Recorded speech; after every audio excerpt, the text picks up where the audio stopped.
Here are 4 huge Emmerdale spoilers for next week, including a marriage split, baby snatch horror, and pre-wedding drama. Tracy ends things with Nate.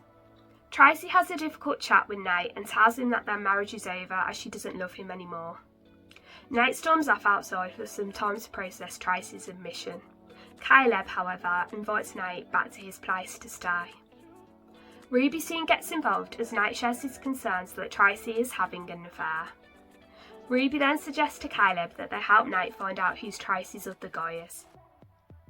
Later on, Ruby sees Caleb rowing with Nikki and becomes concerned. Meanwhile, Nate moves back as Frankie's happiness is his priority. As Tracy struggles with her marriage troubles, Ruby and Caleb share a kiss. But will Ruby realise that Caleb was having an affair with Tracy? Nicola and Jimmy fear for Angelica.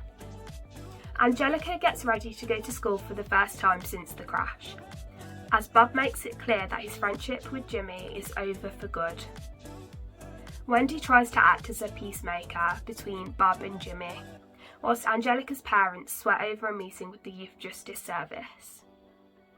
Charles fails to help Nicola, refusing to give Angelica a character reference. He justifies this by mentioning her rivalry with Naomi. As the youth justice worker Rachel arrives, the Kings fear for Angelica's future. But what will Rachel decide to do about Angel? Rona runs off with baby Ivy. Gus feels well enough to look after Ivy and takes her home with him, but Rona hopes that he struggles and brings her back. Rona is heartbroken as she hears that Gus has found a permanent home for him and Ivy. Rona and Marlon hope that they can co-parent Ivy, but they're stunned when Gus explains that he's thinking of moving to France.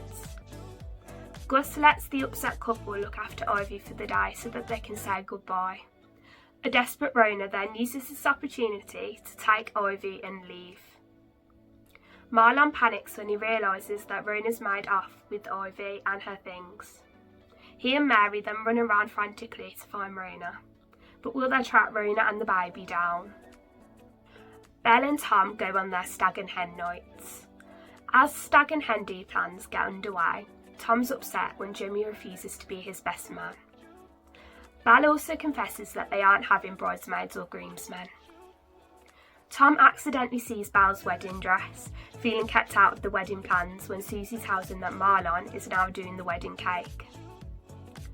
Belle has a great time at her hen do, getting put into handcuffs next to a cardboard cutout of Tom. A drunk Tom is lovesick, pleased when Belle finally reunites with him.